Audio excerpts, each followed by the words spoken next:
What is going on, everyone? It's Amadeo Gracia here at the Painted Lines, also the host of the Flyer Up Podcast. You can go follow me over at Twitter at Amadeo Gracia98. Hell, even go follow the Flyer Up Podcast at Flyer Up Podcast on all social media platforms. We are getting so close to puck drop.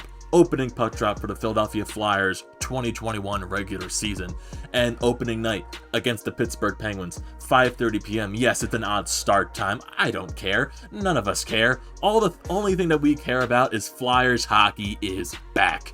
It is so exciting to be a Flyers fan right now. So exciting just to be a hockey fan. And for Flyers fans, honestly, this feels like the first season and it's so long that the Flyers actually have some good expectations behind their back.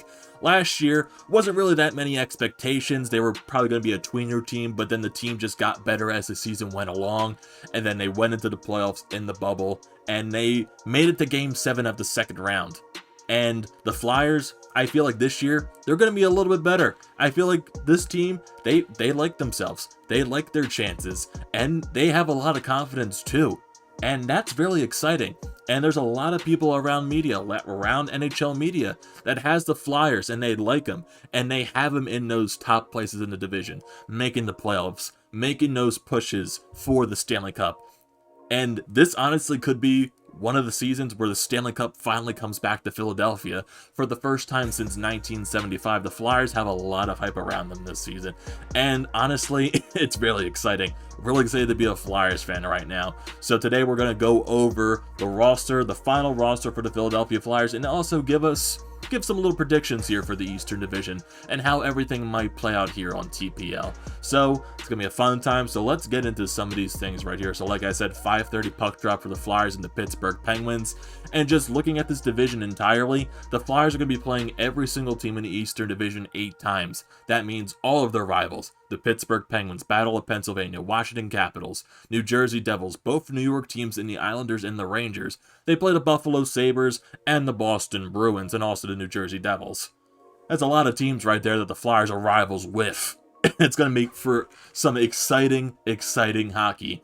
And honestly, it's going to be a weird start too, just because empty arenas, no fans, you're playing the same teams night in and night out.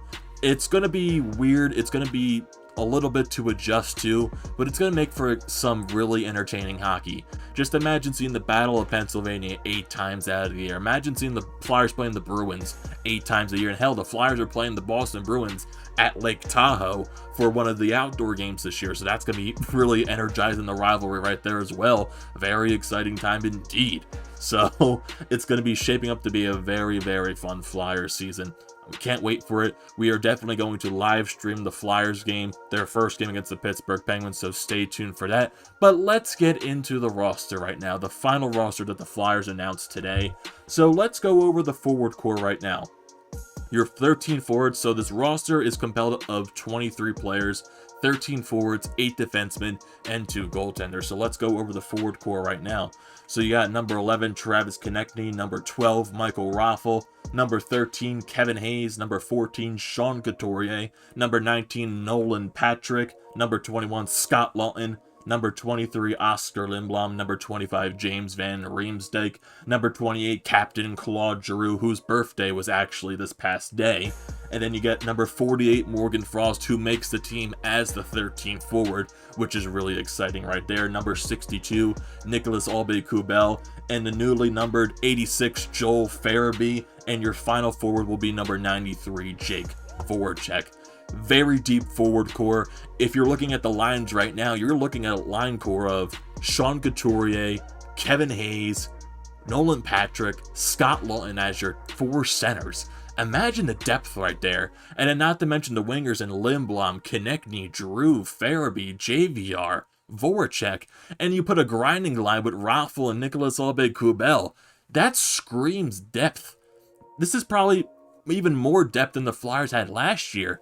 This Flyers team this year is going to be able to roll out 4 lines, manage for every line to score. And honestly, like I said, it's going to be the same thing as last year, but the one question that the Flyers are going to have for this season is, can they keep up that consistency? Because we all expect the Flyers to make the playoffs this year, but we all know what hurt them in last year's playoffs is their inability to put the puck into the net, their inability to score on the power play. They really struggled scoring last year, especially against the Montreal Canadiens and the New York Islanders. Those teams managed to shut the Flyers down. Even though they still brought it to Game 7 against the Islanders, the Flyers still struggled to score mightily.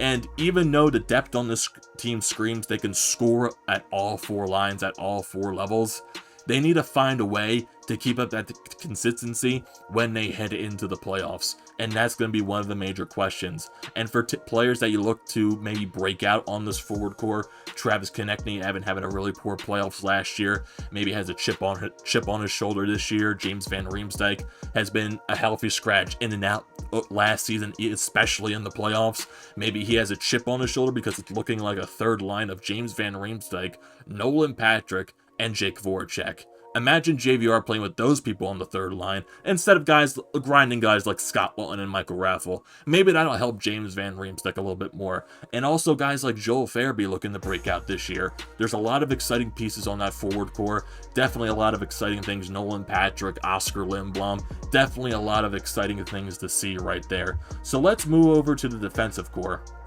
because this is where it gets a little bit interesting. Because with the Flyers, the unexpected retirement of Matt Niskanen, that's going to be a little bit of a hard to replace thing right there. The Flyers did sign Erik Gustafson in the offseason, but technically he's not a replacement for Matt Niskanen. So maybe this year you're looking for people, those younger guys like a Phil Myers, like a Travis Sanheim, to maybe step up and take that top 2 defenseman role with Ivan Provorov. So let's go over this roster on the defensive side. So you got number 5, Phil Myers, number 6, Travis Sanheim, number 8, Robert Haig, number 9, Ivan Provorov, number 53, Shane Gostisbehere. And a little thing that's a little worrisome about Shane Gostisbehere right now, he hasn't been participating in practice for the past few days. They're just not announcing anything that's wrong with him, if it's an undisclosed injury or if it's anything COVID related. We just have nothing that's known right now about Shane Gostisbehere. But right now he is on the roster, but most likely he's not going to be playing in the opening night game against the Pittsburgh Penguins, which I would probably expect right there. Then you also have number 56, Erik Gustafson, who the Flyers acquired in the offseason. Number 59, Mark Friedman. Mark Friedman, last year, he had a few run-ups with the Flyers, and he played really well in the games that he actually had to be thrown into. So he gets a contract in the offseason. He makes the team out of training camp. Really congratulations right there to Mark Friedman. And Justin Braun wraps up the defenseman core, number 61. And the way the defenseman core looks like right now, from what it looked like in training camp and also in the scrimmage game that was on Sunday, right now it looks like the top pairing is most likely going to be Ivan Provorov and Justin Braun. Really different right there. Definitely different from Matt Niskanen, but it's also another veteran presence on that top 2 pairing. Justin Braun, he was a guy that logged a lot of minutes when he was with the San Jose Sharks before the Flyers acquired him. So maybe this is another role that he is used to, but this is definitely like some type of defensive pairing that's not going to stick. I expect this to maybe last maybe a few games before Alain Vigneault makes some adjustments right there. So just take those with a grain of salt right now and just rely on Alain Vigneault to make the adjustments as the team goes along during the season. And also your second pairing for the defensive core looks like it's going to be Sanheim and Phil Myers once again. Those guys, they played majority of last season together, especially in the playoffs. Found some chemistry, there were some bumps in the road, and they're looking to find that chemistry again. Maybe one of those two, like I said, can make that next step and find themselves on that top pairing with Ivan Provorov. We'll just have to wait and see. And your third pairing right now looks like it's going to be Robert Haig and most likely either Erik Gustafson, Shane Gostisbehere, or Mark Friedman. I would assume Erik Gustafson and Robert Haig is going to fill out that bottom pairing right there. So let's move on to the goaltenders, which is going to be very obvious. Your starting goaltender is definitely going to be number 79, Carter Hart, and then the backup is going to be Brian Elliott, the Moose. Really fun stuff right there. Really excited for the Flyers season as a whole.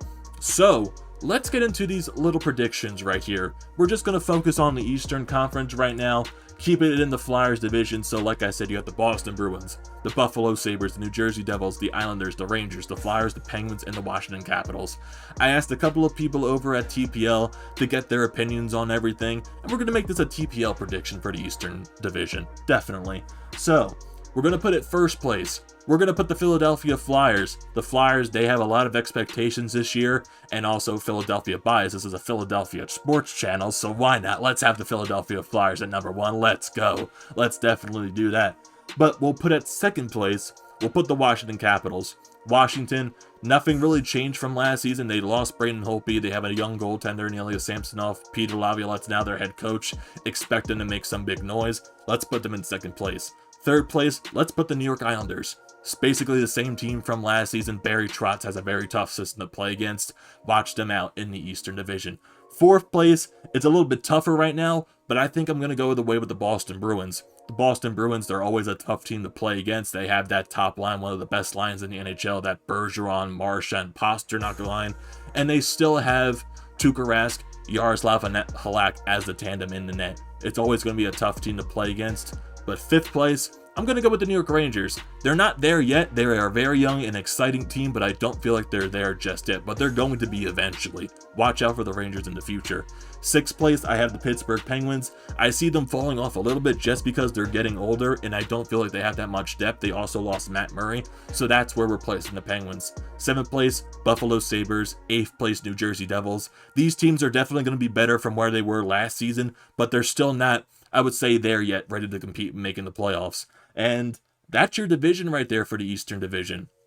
And it's going to be a very exciting Flyers season. So we want to hear your thoughts in the comments section. Are you really excited for this Flyers season? What are your hopes? What are your expectations? Let's hear them. Don't forget to leave your comment down in the comment section. Don't forget to drop a like. Don't forget to check out the Painted Lines on all of our social media pages and subscribe to this YouTube page. Don't forget to follow me on Twitter once again at AmadeoGracia98. Don't forget to check out the Flyer Podcast. And don't forget to stay tuned for TPL when we live stream the Flyers opening game. So stay tuned for that. Thank you for watching this video, and we'll see you next time.